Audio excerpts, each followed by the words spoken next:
Morning, everybody. It's May 12th, and my strawberries, they're putting out lots of strawberries, and I'm starting to get my runners off the plants. And this is how I make and get free strawberry plants. These are the ones I planted several years ago in these cinder blocks, and they do fine. They even go through the winter here in Indiana, and I don't even have to cover them. And I do about a little over a foot spacing because they get so big, the plants, that they grow into each other. But that right there is a runner. And whenever that thing grows out and touches the ground, it'll root and make another strawberry plant. So I'll show you how I make my own strawberry plants and don't have to buy them anymore. There's a little update on the pepper plants that we planted. They're doing pretty good. Just while we're here, see, they're coming out pretty nice. There's the tomato plants.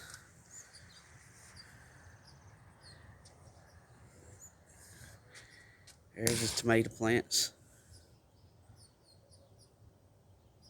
So we'll get back to the strawberries.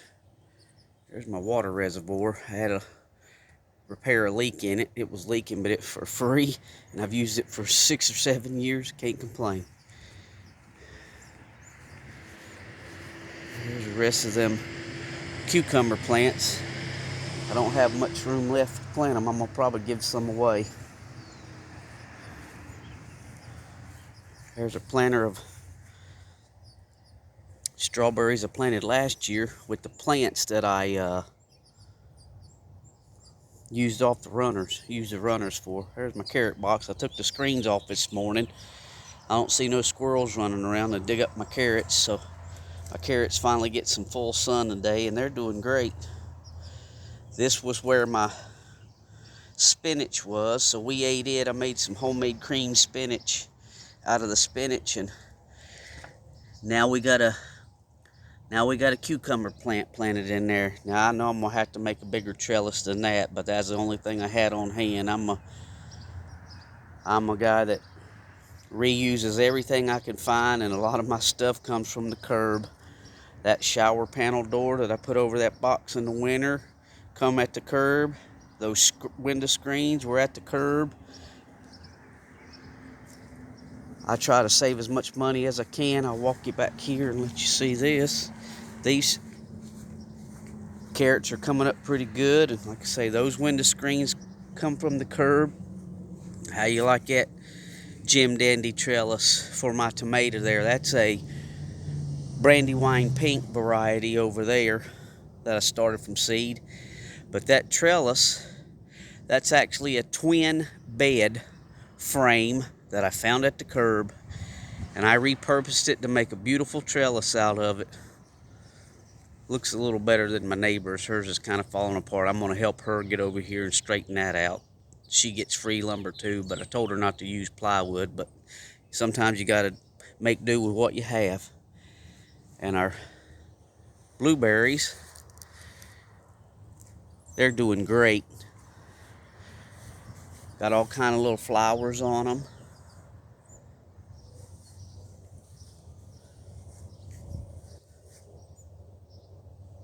Back to the strawberries. Show you what I do. You can see here on these strawberry plants, a lot of people will let these runners, like down here, just run and plant themselves. I don't do that. I did it first when I planted a strawberry planter bed, but I got away from that because you get so many plants in here after your strawberry produces its fruit or starts producing fruit. It'll send out runners like that right there. And you know, I take and put them runners in a cup of soil and let them root, and then I turn around at the end of the season in fall. I'll clip them runners off of the main plant and I'll sell them. But I space my strawberry plants a foot apart. You can see at a foot apart, they're even still growing together and touching. If you just let them go wild, like I did back there in that corner where the carrot box was, you get so many plants, and you get bugs and spiders infest them. I like leaving airspace between my strawberry plants, and that, like where these two are touching, I'll probably come in here and trim out some of them big old leaves. And let's see if I can find the one that, this one right here, this big beautiful strawberry plant. You know, after about 4 years, your strawberry plants, they stop producing strawberries. And you can see about every plant in here we've got strawberries on and flowers on. But this guy right here, it's a big beautiful plant, but I'm not trying to grow strawberry plants, leaves. I'm trying to grow strawberries. So I'm going to dig that one out. And any one of these plants that stop producing strawberries, I'm going to take them out of there. I got to get to my lettuce. I got to pull some of this lettuce. I run out of places to plant it, so I just stuck it in around the strawberry plants, and you can see it's doing great. But anyway, here's a perfect example. These strawberries are in pots because I run out of room, and I don't like a strawberry bed because they just fills up and you got a mess, and your berries are a lot smaller than if you just do one plant. So that runner that grows off there, when that runner goes down to the ground and touches, it'll root. There's another one. There's another one. So I'll take some cups. I take an 8-ounce cup that I get at the dollar store. You can get a pack of 20 for like $1.25. And I'll just fill it full of that Pro Mix that I use. And that runner hangs off that side of that plant. And what I'll do is I've got a little container here with some aluminum wire. You can use anything, but I'll make little clips like that. And what you do is you take that little piece of wire, and when you set that runner into that soil, you just push that down to hold that runner down in the soil, so when the wind's blowing real hard, it don't yank that strawberry plant up out of there before it gets a chance to root. And underneath that little 8-ounce cup, we have cats, and we feed them the Friskies brand food. They don't get it all the time. That's a little treat for them. And I wash out the cans, and I save them because they make perfect little rain reservoirs. And that keeps that soil moist, so I don't have to come through here and water every little cup. I think last year I did it, but that was when I had all my strawberries over in the bed. And I probably had over 200 strawberry plants that I sold last year. And I've got them set up on bricks, only because those runners weren't long enough to reach the ground. Now, when they get longer and they're getting about to touch the ground, that's when I like to do it, because then I don't have to use a brick. I can just set the cup directly on the ground and put a little cat can underneath it. But I don't do as many as I used to. Like I say, I'll sell some at the end of the season, but I'll keep me some for like that big guy over there that stopped producing berries. Anyone that stops producing berries, I go ahead and get rid of it. And this is what a 5-gallon bucket, strawberry plant in a 5-gallon bucket can do. I mean, that thing is just loaded with berries. And it's tall enough off of the ground that I can weed eat around it when I get in here. And it's got plenty of soil in the bucket to sustain that strawberry plant for many years. That's been in that bucket 3 years. And when we get wintertime hits, I've got a little crawl space area. Let me see if I can show you. Right around here. And I just set all them buckets and them black pots down in there best I can. And that keeps the main snow off of them, and they survive. Actually, down in there now, that's the cuttings off of my blackberry plants. And I just stick them in a big bucket of water to root them, and I'll sell some of those. Those are triple crown thornless. And I lay these screens right here to keep that main sun off of them. But here's a like I was telling you, I'm getting ready to get rid of this one. Now that's a beautiful runner right there coming off of that plant. You can see there's the runner, and then it's producing another runner. But if you look, there's no strawberries in this plant. It's just a strawberry plant with no berries on it. So that thing, I'm going to probably dig that one out, and I won't use the runners off of that plant. I only use the runners off of my strawberry plants that's making berries. Like this guy right here, he's got two nice runners there, and I'm going to let them get a little longer so I can just set the cups on the ground. But if you take these runners, and I take an 8-ounce cup, and I set it in a little pan and fill them up with water, and actually I let those set overnight so that I know the peat moss is really saturated. And what that'll do is that'll encourage the root growth right out of these little runner tips. Because when that thing hits the ground, it'll start rooting.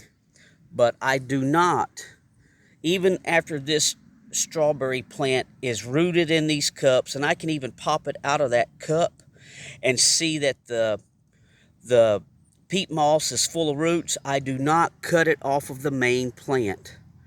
I've tried that before and I've lost them. So what I do is I just leave them sitting here attached to the big mama plant, and then in the end of the season, when that little strawberry plant is getting root bound in that 8-ounce cup, I'll snip it loose from there then. Don't do it sooner than several months. You gotta let your little strawberry plant, this guy right here will be its own little strawberry plant. And every strawberry plant, especially if they're June bearers seem to put out more runners than an everbearer. All of these are all-star variety, and they're June bearers. I like all my berries coming on at one time. I can get them picked, and then I can make my jellies and jams with them. Now, some people don't like that. They like to pick fresh strawberries all season. It's totally up to you and what you like to do. But for me, what works good for me is a June bearer. And I found that All-Star is some of the best berries, best flavor, and they get big. Now, there's a lot of different varieties of strawberries out there, and I've seen them and some that I've even wanted to buy. But when you're looking at $5 to $7 a plant, especially if you order them from a nursery, that gets pricey. So that's why I make my own. I use dollar store cups. You don't have to put a little reservoir underneath it like I do. I just have the aluminum can, so that's what I do. So I don't have to water them all the time, because these little cups in the sun will dry out pretty quick. So I leave a little reservoir of water in there. It won't hurt a thing. And that's how I make free strawberry plants from my main strawberry plant. And all you got to do is take that tip, stick in that cup of moistened soil, take you a little clip, whether it's paper clip or a piece of wire. You can even use twist ties off your bread bags. I've used those. Try to save you money and not have to spend anything. The only money I have in this is the cups that I bought and the soil that I bought. And that's what I do to get free strawberries. Anybody can do it. It's kind of goof proof. And if the wind does, sometimes I'll have high winds, and it'll rip that little plant right out of there. But I just make sure the soil's moistened, and stick it right back down in there, and it'll keep growing no problem. And at the end of the season, I usually around September, October, I'll cut all these things loose, and I'll keep the ones that I want, and the rest will go on Craigslist, and you'll be surprised how many plants you can sell on Craigslist. Make you a little bit of money, get you money back for your cups. And while we're here, there's another cucumber that I planted in another. This is a Omaha Steaks cooler that I found at the curb. And I just drilled some holes in the bottom, filled it with some good soil, and you can see that thing's doing great. And here's the lettuce that I planted. There's iceberg lettuce, and there's butter lettuce. I'm gonna have to get in here and cut out all that butter lettuce because it's overgrowing me. And those are leeks, and another pepper plant that I didn't have room for over there, and some beets down in there. And here's a little container that's way overgrown with my lettuce and my leeks, so I'm gonna have to get in here and do something with that. And I went through here on my blackberry plants, and you can see that I stripped out everything in the bottom, and what that's called is primocane suppression. If I didn't do that, I'm going to have a lot of canes like this and a lot of canes like that one back there. I got to get that one. That's the last one I didn't get to. But if you take and cut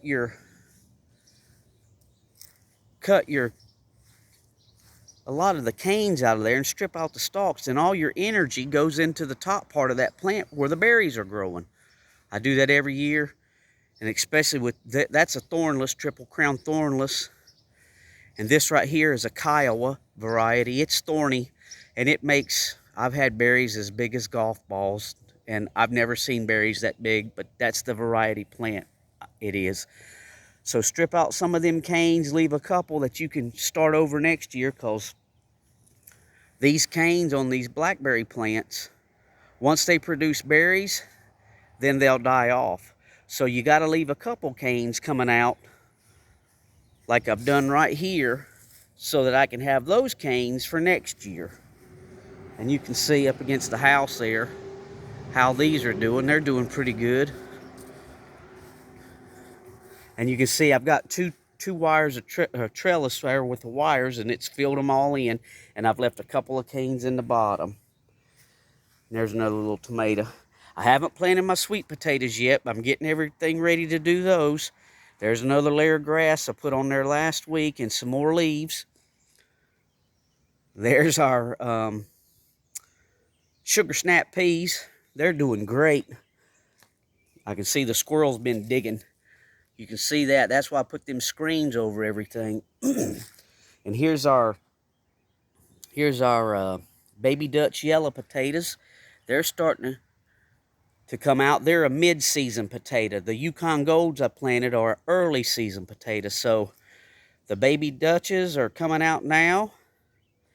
There's a beet I grew last year, and I dug the beet up and put it in the crisper and then replanted it this year. It's called Cindrilla, and that's going to make me some beet seeds so I don't have to buy them. I actually bought some from Rural King, brand new seeds, and they didn't do well at all.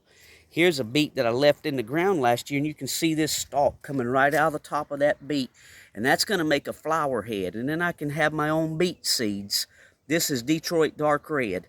So that's got that big stalk coming out right there, and there'll be a cluster of flowers on the top, and that makes your beet seeds. That's what happens when you leave them in the ground and grow them till the next year. And here's our Yukon Golds that we planted. They're doing pretty good. Actually, extremely well, better than I thought. And even in these little pots, you can see that's like a 3-gallon pot, 2-gallon or 3-gallon pot, and they're doing great. And there's some more Yukon Golds in the planter box. Got 4 rows of 4 plants. And here's our russet potato experiment. They're not coming up yet, so I don't have any money in that, so we'll see what happens there. And there's our beets. They're doing great. They're starting to come up. And I think a couple of days ago I made a video on planting cucumbers in a container, and there it is. And I just used a little stake I had in the building, and I'm going to train that thing to run up right next to the fence, and my fence will be my trellis. So there you go. It's doing pretty good. Lord willing, we get some harvest off of this stuff. I'm having to start watering now out of my water barrels, my rain barrels, but that's okay. That's part of it. Anyway, there you go. Thanks for watching.